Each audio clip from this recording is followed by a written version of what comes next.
There's like a magical throat clear that will get the camera to turn on. Did you notice that? Yes. To get it just right. Took me months in teacher school. Whoops, there we go.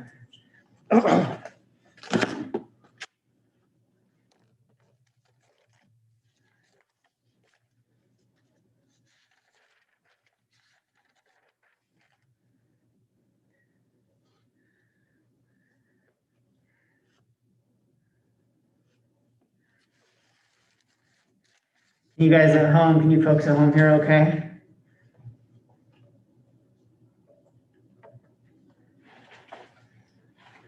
All right, I see a thumbs up from David. All right.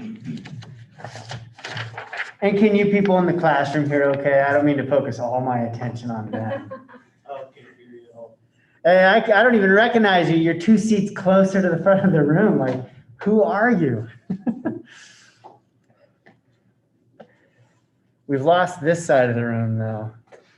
You used to have a lot more on that side. I'm holding it down. I know. You're Very doing a great job.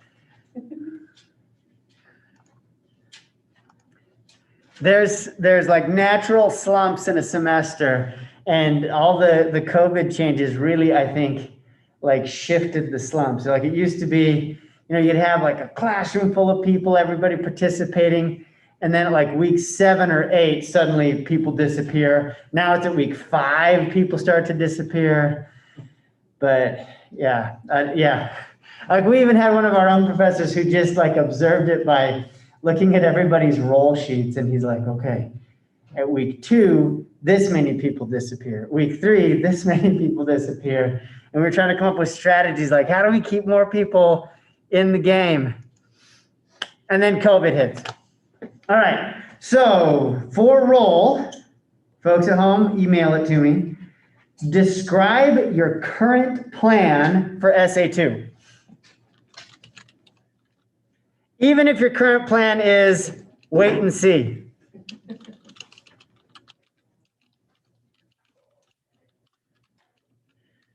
Someone in the last class wrote, I'm going to write, and then I'm going to revise, and then I'm going to edit. I'm like, hey, be a little more specific than that, please. That's my answer. Thank you.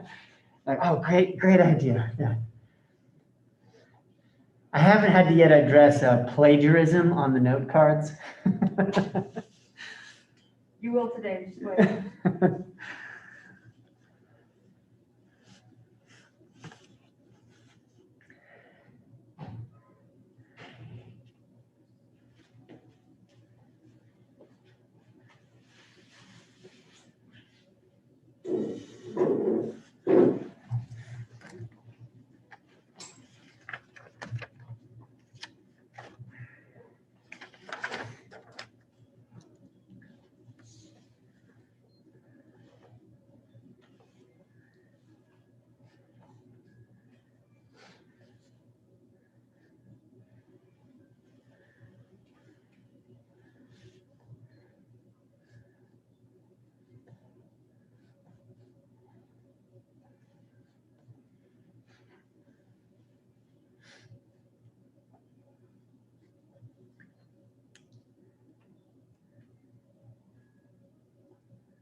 So one of the kind of scary things that happens too when you start teaching is you make an assignment and you ask people every day, do you have any questions on the paper? No, no questions. Any questions on the paper? No. And the day before it's due, you get like at midnight, like 20 emails like, hey, well, you didn't explain this assignment very clearly.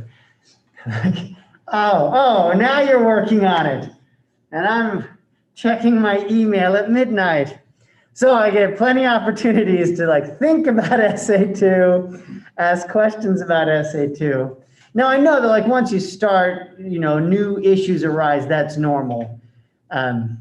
Do you currently have any questions or concerns? I mean, you still have time, and I know that that's one of the things that makes it easy to procrastinate, right? If we're taking a look at the syllabus, we're on week 6. Congratulations to making it to week 6, though. Good job.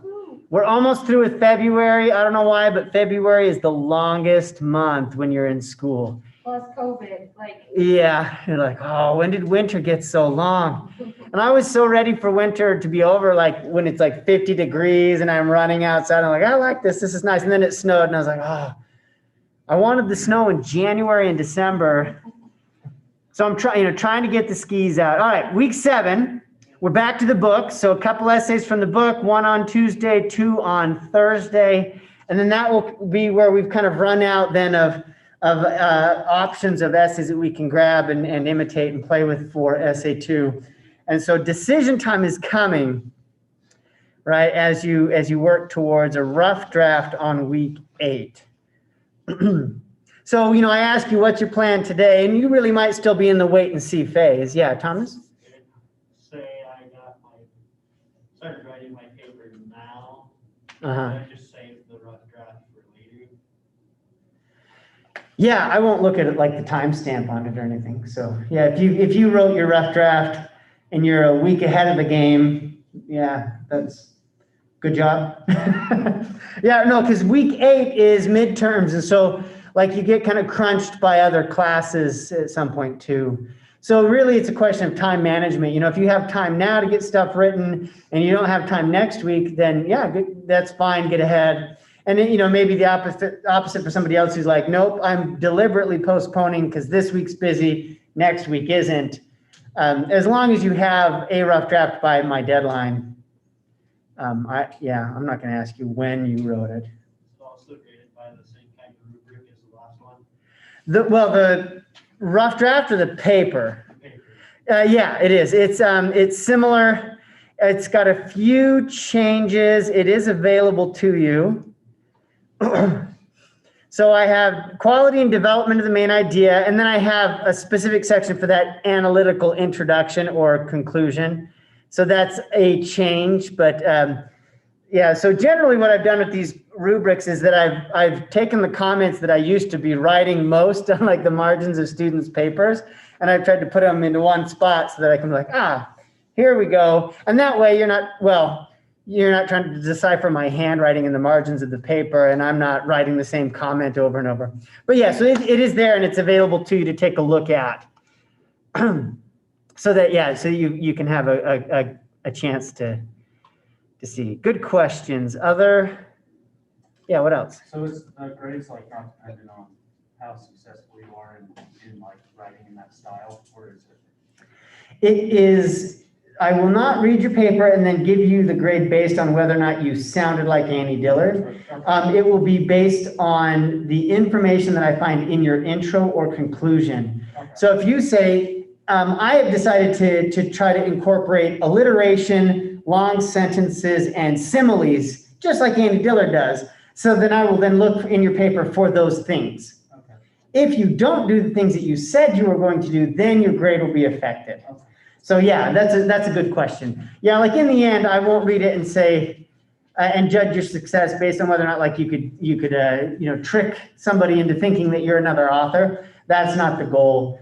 The goal is to make some deliberate choices to try something new, and then did you do it? Yeah, good question. Yeah, what else? So say you're going to do anything in them, and then you'll get 100. Oh, you're like, so I'm going to imitate the blank page, and you're like, haha, I did it. As long as the commas are all in the right place. Yeah. No, you, you do need to challenge yourself in some way. Like in this paper, I will imitate myself. Yeah, these are good questions. All right, so yeah, so we're still planning ahead, we're still looking, and you still have time. All right, so today we are looking at dumpster diving, the essay. I'm going to read a couple paragraphs to you, but I want to kind of focus our attention. So my prompt to you is, I want you to describe the tone of the essay. And then I'm going to read to you so that you can have a chance to kind of hear it again. But before that, let's back up and just ask the question, what is tone?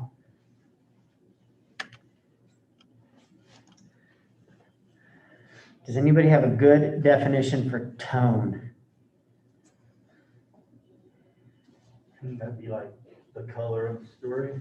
Color? Okay, hold on. I heard color. I heard mood. Yeah, Okay. Yeah. maybe. Then my follow-up question is like, well, what's color? What's mood? Yeah, good. We can build up kind of a list of ideas that are similar and then see what they help us. Yeah. So mood would be, we could say then like that's also a feeling, right? Yeah. Any other words or ideas you associate with tone? Sound, right? Yeah. Like tone literally is a reference to sound. Did anyone ever get in trouble as a kid? You have a parent who say, apologize to your sister, and you say, I'm sorry. And they say, not with that tone. Like in tone, right? You can hear like, I know that you're not really sorry, right? It's something you can hear. So in writing, when I'm like, hey, what's the tone of this essay? And you're like, well, I can't hear it at all, right? It's on paper. So yeah, so it is a question of sound. But yeah, now we kind of move into this metaphorical realm now. We're like, well, how do you hear tone when you're reading it yourself? And I don't have a good answer for that.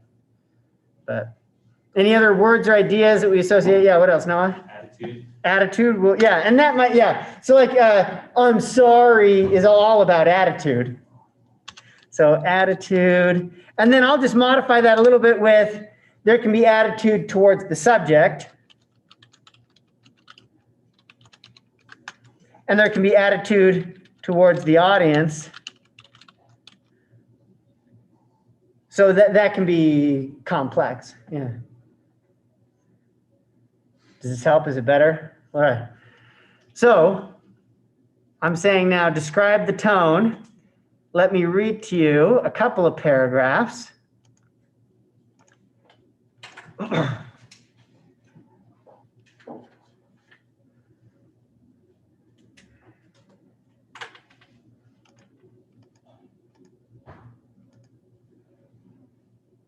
All right. I've got it on paper here so that I can keep my face in front of the microphone. So you can kind of think of like, all right, what words would I use to describe the tone? On dumpster diving. Long before I began dumpster diving, I was impressed with dumpsters, enough so that I wrote the Merriam-Webster Research Service to discover what I could about the word dumpster. I learned from them that dumpster is a proprietary word belonging to the Dempsey Dumpster Company. Since then, I have dutifully capitalized the word, although it was lowercased in almost all the citations Merriam-Webster photocopied for me. Dempsey's word is too apt. I've never heard these things called anything but dumpsters. I do not know anyone who knows the generic name for these objects. From time to time, however, I hear a wino or hobo give some corrupted credit to the original and call them dipsy dumpsters. I began dumpster diving about a year before I became homeless. I prefer the term scrounging, or I prefer the term scavenging, and use the word scrounging when I mean to be obscure. I have heard people, evidently meaning to be polite, use the word foraging, but I prefer to reserve that word for gathering nuts and berries and such, which I do also according to the season and the opportunity. Dumpster diving seems to me to be a little too cute, and in my case inaccurate, because I lack the athletic ability to lower myself into the dumpsters as the true divers do, much to their increased profit. I like the frankness of the word scavenging, which I can hardly think of without picturing a big black snail on an aquarium wall. I live from the refuse of others. I am a scavenger. I think it a sound and honorable niche. Although if I could, I would naturally prefer to live the comfortable consumer life. Perhaps, and only perhaps, as a slightly less wasteful consumer, owing to what I've learned as a scavenger. Pause there. All right, so you don't have to focus just on what I read. You can look at the whole essay here, but what are some of the words you might use to describe the tone?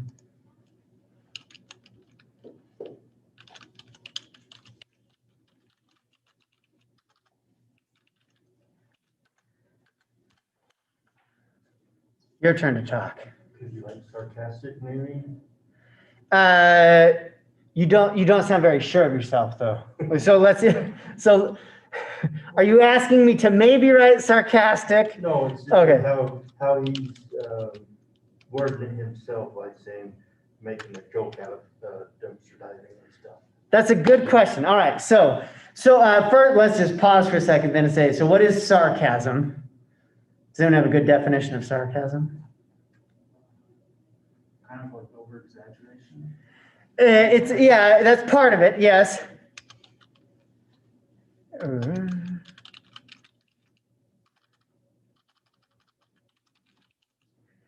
And then also another key part of sarcasm is saying the opposite of what you mean, right?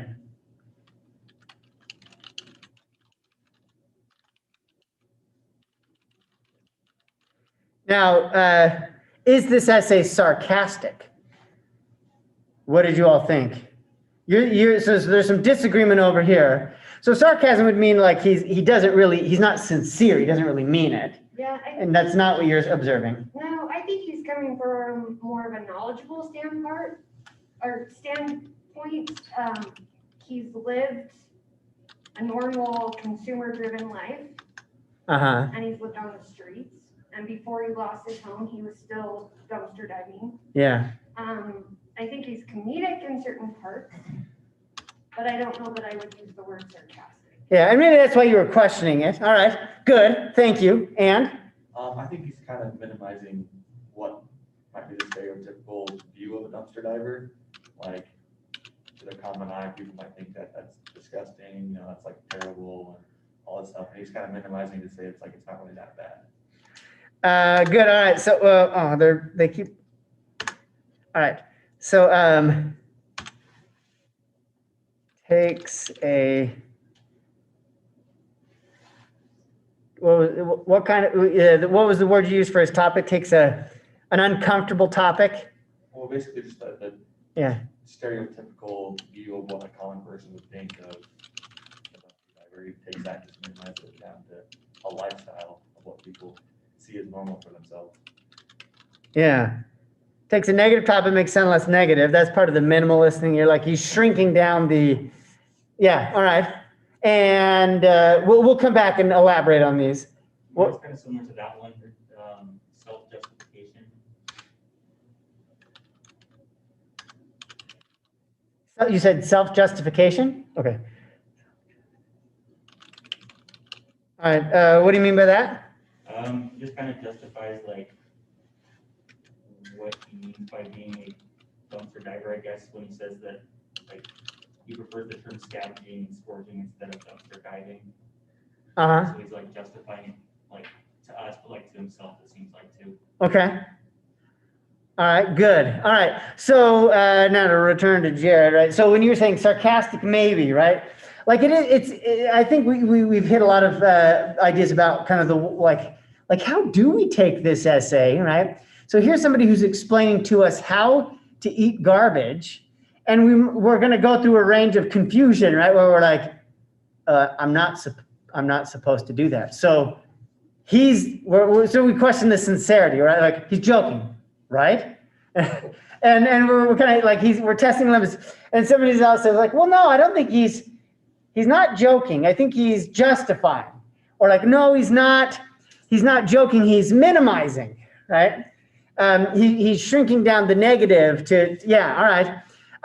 So yeah, I would say, in this case, I didn't see sarcasm, but I think some of the elements of sarcasm that you're questioning can be explained in other ways. So like we do, I think he does play with humor. Like he'll give us some moments where he is gonna make us laugh. But there's something else going on. Yeah, good. Yeah, good teamwork on that. What else? How else would we describe? Oh, forget, I've got notes clear down to here. The writer's tone. Did you have other words that you would have used to describe the tone that aren't up here yet?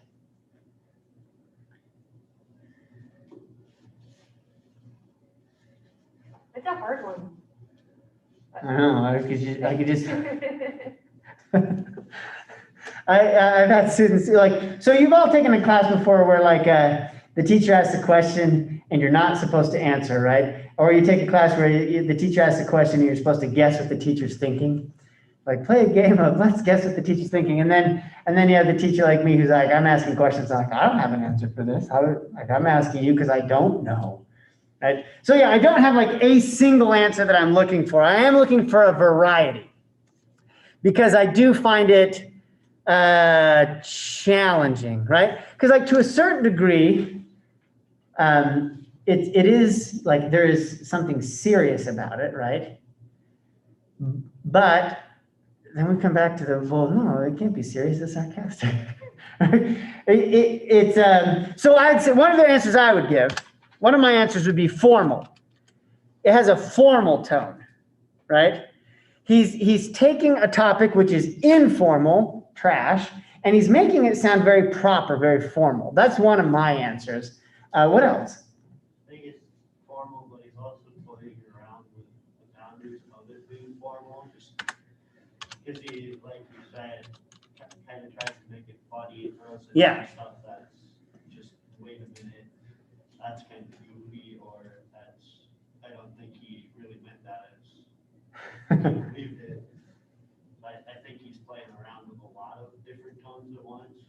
Yeah, and I think that's where we run into the confusion of like we give our answer and then put a question mark at the end because we're like, maybe this, yeah. So playful, can I put playful then for your answer? Is that, yeah, he's mixing things, and I think that's why tone becomes an interesting question, even if it's not an easy question, it's an interesting question, because he has a taboo subject, right? If you eat garbage, you're not supposed to talk about it, right? Or if you've been homeless, that's an embarrassing thing. Don't tell everybody. And he's like, oh, I was homeless. I ate garbage. And he's very open. So we could say that maybe, that's one of the words we could use, open. But he takes a taboo subject and he breaks it down and explains it. And he makes it sound smart, right? You said knowledgeable. And that's unusual to us. So we're like, well, yeah, he's just goofing around with us. He's being funny. He's being playful. But at the same time, like, we're not like laughing out loud too much. So yeah, these are good answers. I think this is a complicated. Could Yeah. you say an economic tone? I don't know what an economic tone is, but I'm going to write it. Okay, perfect. What's an economic tone? I don't know. He talks a lot about, people are in that kind of world. They're challenged with a home, with a job, with all sorts of things. Economic is the first thing that comes to mind. Okay. That's a reality for. Yeah. Relatable. Does he? Well, so we said Michael Branch was relatable, right? Like he sounds like an everyday person you talk to. Does this guy sound relatable the same way Michael Branch does, or? Yeah, like this is one that I'm like, I don't relate. But yeah, I mean, I still like him. Like he sounds likable, right? But relatable, like, oh, been there, done that. This is one of those that I'm like, oh, no, this is outside of my, yeah. So yeah, Miguel, you had another? I guess I could say maybe like normalizing it a bit, but giving the positive aspects of it. Yeah, so he normalizes the topic. I think you're right. Like even just like his one sentence, paragraph, I began dumpster diving about a year before I became homeless. Moving on, we're like, wait, should you explain the homeless thing? Like, he's like, no, I'm not gonna. Right? So that we just had to go, oh, okay, got it, moving on, right? So yeah, there is something that it makes it sound just like, it's normal, I don't have to explain it. Let's see, you had your hand up and then, yeah. Like as you continue reading, you kind of get the vibe of like, it's like a cultural reality. He's explaining like a homeless person's culture and like informing the audience of like what it means to be homeless. And like we said, he's normalizing it, he's minimizing it to be not as bad as it may seem. Okay, so related to that, then I say he has an explanatory tone. I'm just explaining the way things are. Yeah, all right. And? The way you set it up is kind of interesting, because like you said, it was like, I've been dumpster diving a year before I was homeless. Why are you dumpster diving a year before you were homeless? Yeah, he was dumpster diving before he was homeless. So yeah, and he doesn't answer those questions. He answers the questions that we weren't asking. You're like, oh, I began dumpster diving before I became homeless. You're probably wondering which foods you can eat. I'll explain. And you're like, no, I was wondering why you were homeless, right? So yeah, he takes, well, and so here's one of my other observations, and I'll phrase it as a question first.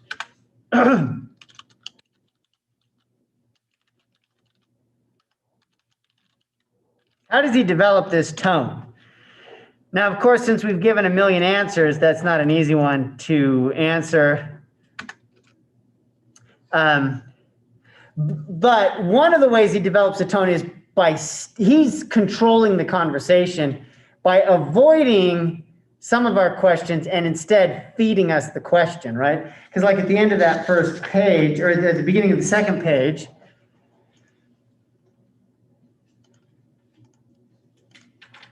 he says, what is safe to eat, right? Like he gives us the question instead of letting us, instead of like naturally answering questions like, why were you homeless? Why would you do that? He's like, oh, you're probably wondering what's safe to eat. Let me answer that for you. And he takes control. So how does he develop the tone? One answer is,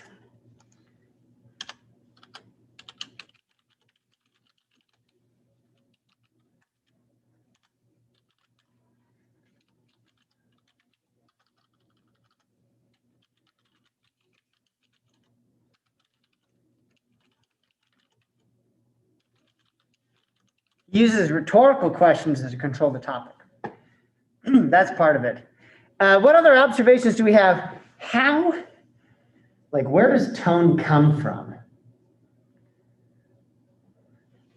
Like when we're talking, in part, tone is going to come from like our actual emotions, right? If I'm happy or sad, you might be able to hear it. And my emotions are controlling the tone. In writing, how does a writer control the tone?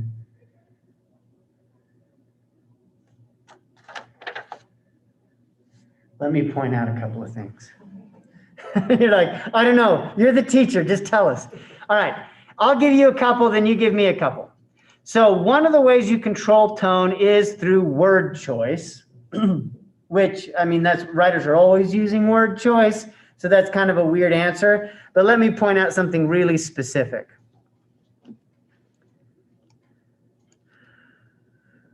All right, so let's go to Jesse's answer of he sounds knowledgeable, like it's a knowledgeable tone, right? So we could also say like to sound knowledgeable, you sound smart. And my question then is, how do you sound smart? All right, like you ever worried about sounding smart? Have you ever used the dictionary, quoted the dictionary to sound smart? Oh, some people have, yeah. Some of us did it in our papers, and that's okay, right? We quote the dictionary, we're like, according to Webster's dictionary, dumpster diving means this, right? Why do we quote the dictionary? We're like, well, because the dictionary is in charge of meaning, right? Or at least that's sometimes why we quote the dictionary. Or we quote experts in order to sound smart. So he starts out his essay. Long before I began dumpster diving, I was impressed with dumpsters, enough so that I wrote the Merriam-Webster Research Service to discover what I could about the word dumpster. He doesn't quote the dictionary, he writes a letter to the people who write the dictionary, right? So that's one of the ways he sounds smart is he goes to an authoritative source. And what does he learn? He learns that, he says, dumpster is a proprietary term. What does that mean? Like, oh, great. Now he's using big words on me, right? Which he is. That's another way he's controlling the tone, right? Use big words, smart words. In this case, proprietary term means that it is owned by a company. They invented it. It's a made-up word. And here's another little trick, right? He says, since then, I have dutifully capitalized the word, although it was lowercase in almost all of the citations Merriam-Webster photocopied for me. Because it's a proper name, you're supposed to capitalize it. And now you scan the essay and you're like, oh, look, capital, capital, capital, capital, capital. He capitalized it, right? Why is he doing that? Because he's following the rules, right? He's proper. And we notice he says, Merriam-Webster's didn't capitalize it, which means he's smarter than the dictionary, right? So this is one of the other ways that he controls the tone is by he quotes authoritative sources and he follows the rules. He's very proper, right? So he's he's going to follow all the rules and he uses big words and he's quoting the dictionary. That's one way that you can kind of take control. Now, another way that he controls the tone, if we come back down here now to this paragraph, he says, I prefer the term scavenging and use the word scrounging. Notice he's using quotation marks. So whenever the definition of a word is in question, he puts quotation marks around it. So we can see that he's being very precise with his word choice. Like, well, you know, am I a dumpster diver? Am I a scavenger? Am I a scrounger? Am I a forager? These words all have different meanings. Here's what they mean. And now he's taking control of the meanings of the words. And he's like, well, foraging is a different thing. I also do that, but it means this. And dumpster diving means that. So he's drawing clear lines around it. And I think that's another way he controls the tone, right? He says that dumpster diving is cute and inaccurate. It's like, I don't actually dive into a dumpster. Who could physically do that? Well, not me, right? So now all of a sudden, like words that we might have used loosely, he's using very carefully. And it does come back to like, well, he's talking about eating garbage, right? So he's like, no, look, if we're going to talk about how you gather food, let's be very specific about this. And so he takes control of a topic that we think is out of control, garbage. And he controls it very tightly. And I think that's where some of his tone comes from. All right, so that's some of my observation of where tone comes from.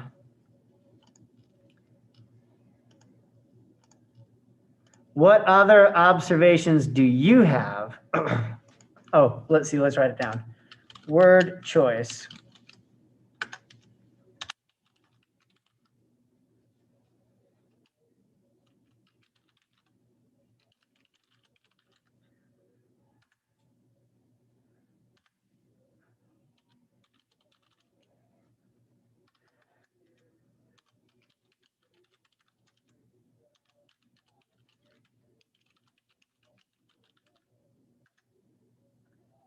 All right, that's some of what we said, right? What I said. Any other ways that you control the tone? Noah, what else? I think it comes from point of view as well. On that first page, there's like over 20 like I statements. There's like, I prefer, I began. And so I put the observation that was made about like on the culture of being homeless. Like, I don't know how you could really explain a culture if you haven't studied it or been a part of it. So he's showing that he's good for something. Let's see.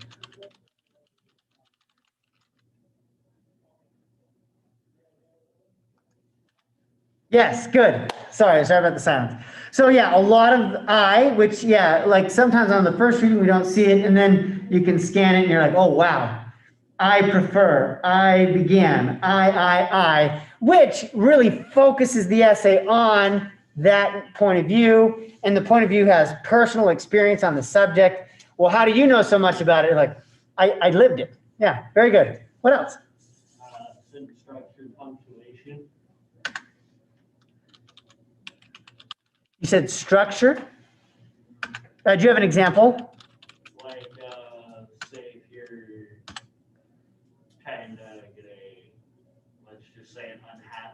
in the paper, then they're probably not gonna be writing extremely long sentences.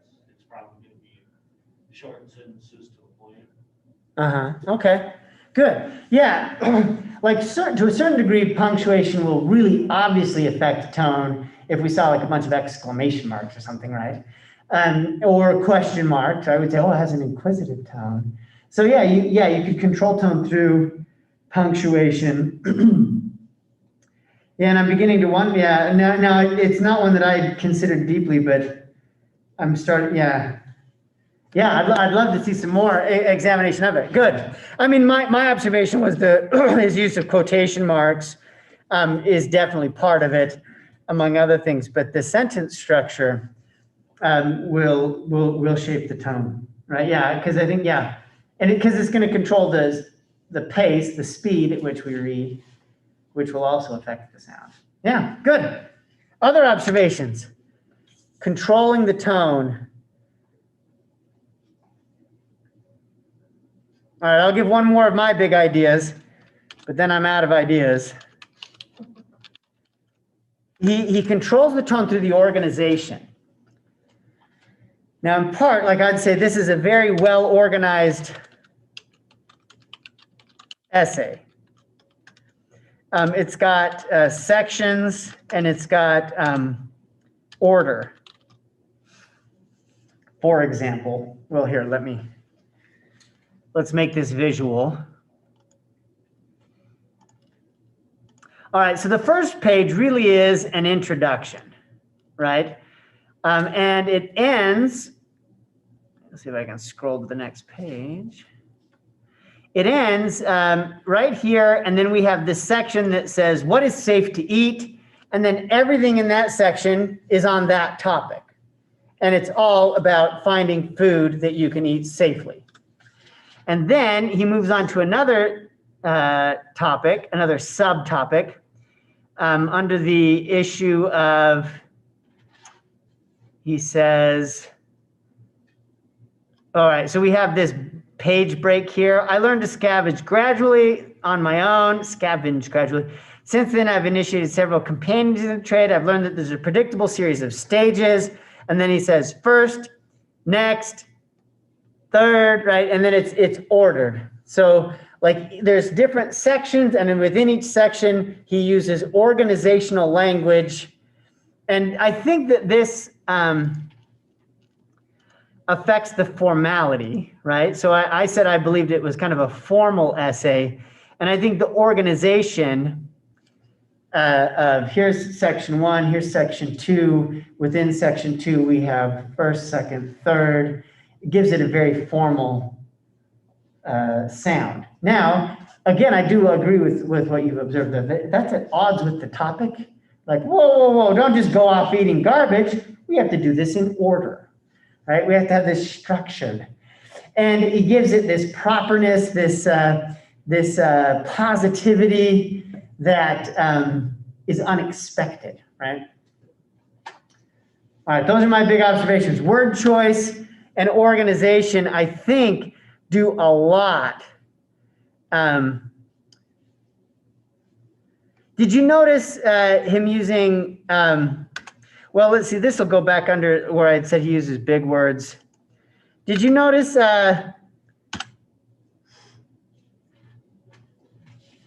did you learn anything new about food reading the essay? Don't eat the crackers. Yeah. So one that I remember catching me off guard in a first reading was when he's talking about whether or not you can eat chocolate. And he says, when you open up the chocolate and you'll notice it's discolored. And he says, well, that's just emulsification. And you're like, oh yeah. Oh, wait, what? It's a scientific process. It's sugar and oil separating and it changes the color. And he's like, he understands scientific processes. And he's like, oh, that's not a reason to not eat the chocolate. Go ahead. Just emulsification. And he's like, however, if you see a can bulging, that's probably botulism. And we're like, oh, wait a second. Well, what's botulism, right? So like within his big words, right, he's using these scientific understanding of food or foodborne illness with botulism. But that's a specific bacterial problem. And he uses words like dysentery. And we're like, oh, all right. This is part of what makes him sound proper, educated, formal. He pays attention to technical terms. Dysentery is a very polite way of him telling us he had diarrhea, right? We're like, thank you for saying dysentery, right? But I think that also shapes the tone, right? It does a lot to shape the tone.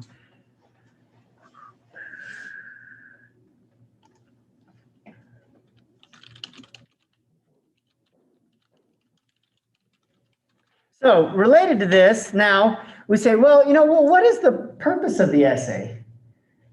We come back to Jared's question of like, is it sarcastic? Is he just joking around with us? Right? Or what is the purpose? What do you think? I think there's some possibilities here. I think that even though he's homeless and he's eating from dumpsters, he's self-reliant and he's happy with that. He's just as happy living on the streets as he was at a job.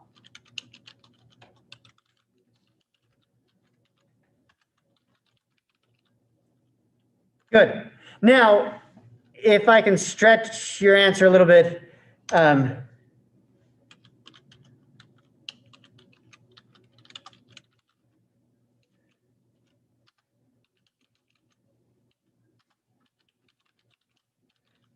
is he showing homelessness in a positive way? Yes, and I would actually add to that in an honest and a dignified way.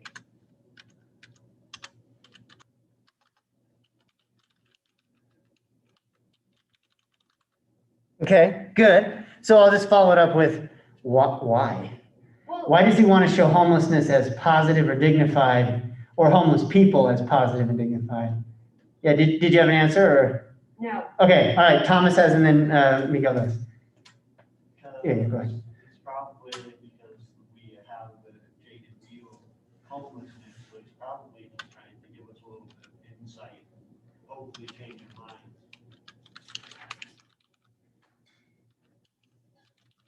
Good.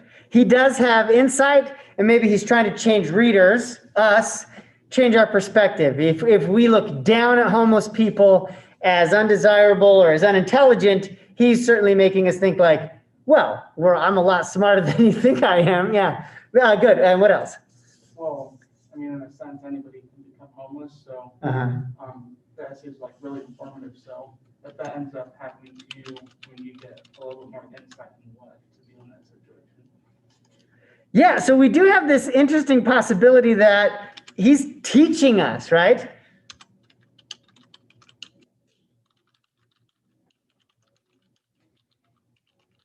Teach readers how to survive. Is that kind of what you're thinking? Yeah. So not like if you didn't know before, you know now that you could eat expired yogurt because he just taught us that we can, right? Well, yeah, throw out the mold. If something's sealed up tight, it's safe.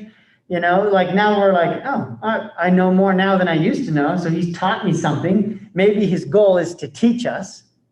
Yeah, good. Any other possible purposes? What is the purpose of the essay? I mean, Huh? I think in a way he's telling us that we're all scavengers. It's whether we scavenge for, expensive things or things that are free.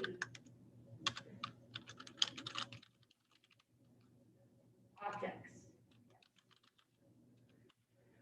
The last couple of paragraphs, he does push that scavenger label onto people who are sitting in their living rooms flipping through the channels, right? It's like they don't know what they're looking for, but they're looking. Yeah. So he does make us reconsider. Let's look at the last. I think it's the last three paragraphs that are worth re-investigating.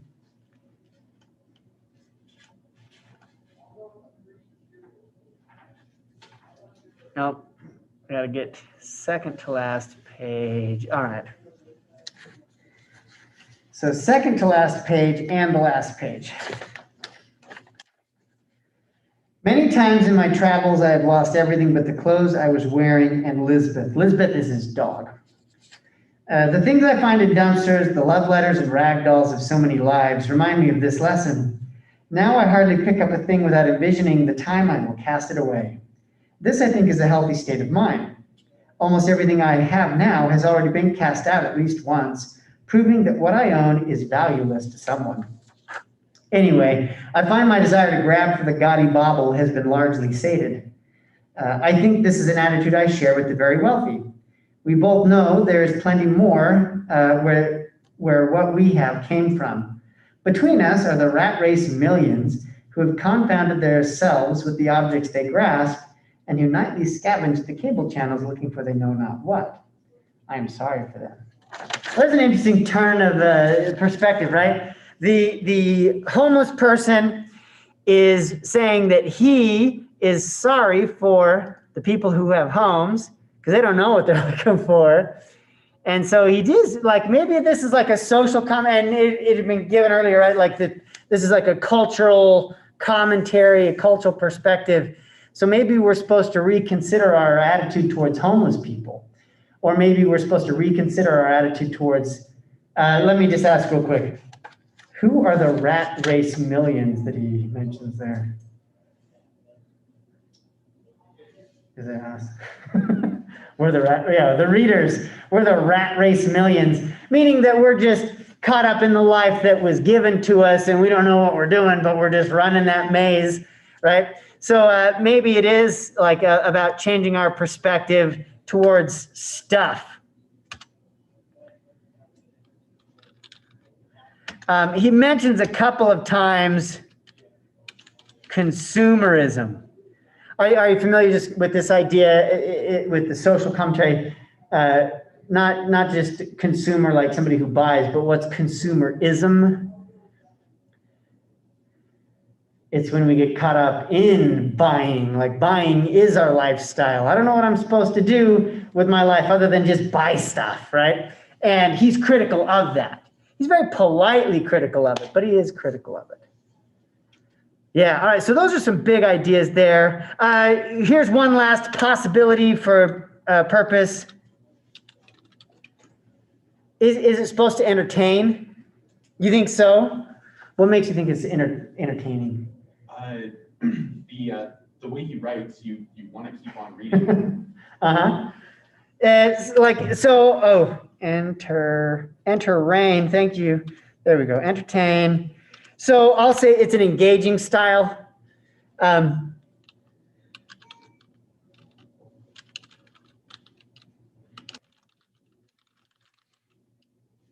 Keeps readers reading. It's kind of a weird sentence. All right. Now, here's something that, like, I think we can hope to achieve as writers, is if you can do all of these things at once, right? Like, you can criticize, you can change people's minds, and they liked it, right? They were like, oh yeah, that was fun. Oh, I need to change my life. Not everyone can accomplish that, right? If you criticize people, and he criticizes, right? And he even attacks college students specifically, but we still kind of like it, then you've done something really neat as a writer. We'll come back to a specific criticism of college students here in a second. Thomas, you had another observation? I would see it as much more just with the purpose of entertainment, but I think it was more so just using entertainment to keep us going. Okay. So entertainment's not the purpose, but entertainment is a tool that helps him accomplish his purpose. I think that's, yeah. What did you think of his criticism of college students? I had a couple of people in the last class who weren't really happy with it. Do you remember what he says about college students? I think it's totally true. 100%. Now, of all college students, I had someone who said, well, maybe some, but not me. I mean, the majority, I mean, you know, I go home to Idaho Falls on the weekend and there's a lot of food that might go bad. And it gets thrown out? And you know, I try and eat as much as I possibly can, but there is a certain amount that gets thrown away. Yeah, and my own perspective when I was in that position was like, I didn't know, like the first time that I moved into a dorm room and had a little fridge, like how long can I keep cheese in there? Is 6 months too long? Like, do I eat that cheese or do I throw it away? No, you just scrape the mold off of it, you know? Well, I know better now. Yeah, good. Yeah, and because he points out, right, the best time to hit the dumpsters behind the college dorms is midterms, because a whole bunch of people drop out. And I'm like, sadly, that is true, right? You will find, he says, you'll find stacks of failed papers and a whole bunch of belongings that just got tossed out as somebody gave up and went home. And those vacations in between, holidays, right, where he says, well, they don't know that their food's going to be fine, so they throw it out because it's hard to know. Yeah. So yeah, the criticism, yeah, well, it's based on real experience, yeah. So it can be hard to take, but it's there. Now, of course, I think what a lot of ISU students rightfully resist is where he says, well, it's somebody else's money, so they're just throwing it away. And I find that's not often true at ISU. We have a lot more people who are working full-time and going to college, so they are a lot more careful than just throwing things away. I'll point out, I have a sister who's, when her husband was in medical school and they were living back east, they would go to the dumpsters in between semesters and find entire washing machines, like brand new things that people were just like, well, I'm moving, and they put them out at the dumpster. That blew my mind. So like, yeah, the general observation, like, yeah, it seems to be true, even if it's not all of us. Does he seem to have a target audience? Do you think he's trying to reach anyone in particular? I think he's trying to reach everyone. It's a broad audience. I mean, but there's evidence in there for all the different, lifestyles, people, what they make, what they don't make. Yeah. Millionaires. Yep. Yeah, especially that last paragraph where he says, well, I share this with the wealthy. And I'm like, oh, he's reaching out to them. Right? Rat Race Millions is the broad group. Yeah. I mean, if his purpose is to criticize consumerism, there's not a lot of people who can say, well, I don't consume, right? Like consumerism affects all of us. Now, some of us might be like, no, I'm really careful about, not spending money on things I don't need. So it's not really me. And often that is college students. We're living a lot more frugally during this stage of life than we might later. So yeah, anyone want to agree, disagree? His audience is really broad. It's everybody, or do you think he has a more specific target? It does have broad appeal. All right. Is there anything worth imitating in this essay? Don't eat crackers. Well, now you're just focusing on the topic. All right, let me reframe this. Are there any activities that you are good at, that you're an expert at, but that society kind of frowns on, like dumpster diving, that you could write about and sound smart, sound expert, and kind of flip that perspective? He manages to make dumpster diving sound noble. I think he even says noble. He manages to make homelessness sound, well, it doesn't sound too bad. Are there any topics that, all right, let me throw one out because I've had students write on this one. Playing video games. Oh, I stole it, right? Right. Yeah, something that you're like, I'm really good at this thing, and society doesn't really like it when people are good at that thing, right? Like playing video games is one that people will often look at that and say, well, that's a waste of time. Why are you doing that? And you're like, well, can I make it sound smart? Can I make it sound positive? All right, so yeah, so playing video games. So you should have spoken up. I know. Now it's my answer. I don't know if it was frowned upon. You're like, no, everybody I know likes it. Yeah. Topics, let's see, that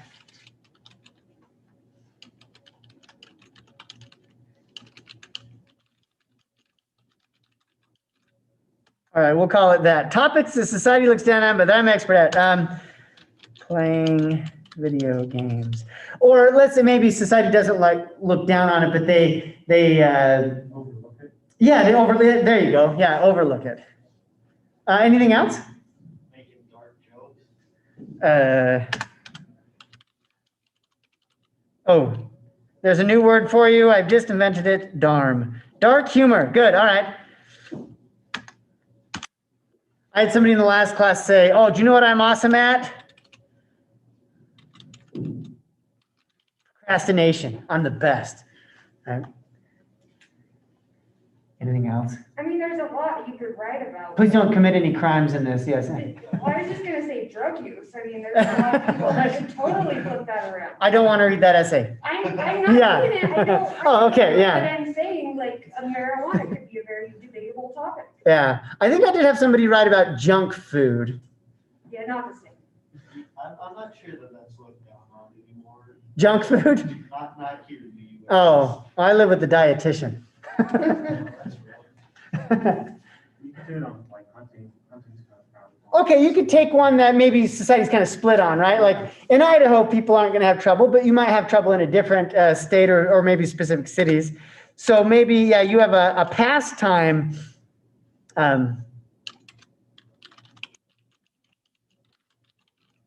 Yeah. Like, how do you take that topic and make it sound good to a New Yorker or somebody in Los Angeles who might say, like, hunting, that's too old-fashioned, or what? I said the poorest and animals.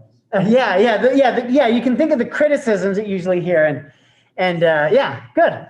Yeah, anything else? Other topics that are sometimes seen as taboo or uncomfortable that you could write about in a positive, knowledgeable, expert way, the way Einar takes on dumpster diving. I guess the question I should have asked first was, did he manage to make dumpster diving sound good? Like there might be some people that were like, no, he didn't. I mean, you don't want to run out and get in a dumpster, but I mean, there's a lot you can learn from But the next time you see me rummaging around in one, you're like, oh, he's too short. he's I don't think he can fine. jump in one. Oh, now you're doubting my jumping ability.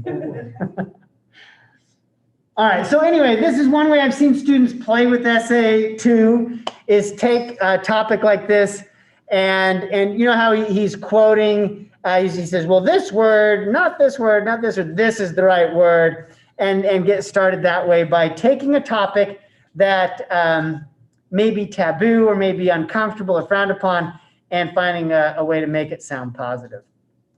And yeah, I'm open to this topic as long as it's not you're not explaining criminal activities or confessing crimes. I think if you confess crimes, I'm pretty sure there's a rule that says I have to do something about it, and I don't want to. What if we speak hypothetically? Then you need to take the creative writing class. and then you can write about zombies and vampires or whatever else too, and I won't turn you in. But also I don't teach that class, so.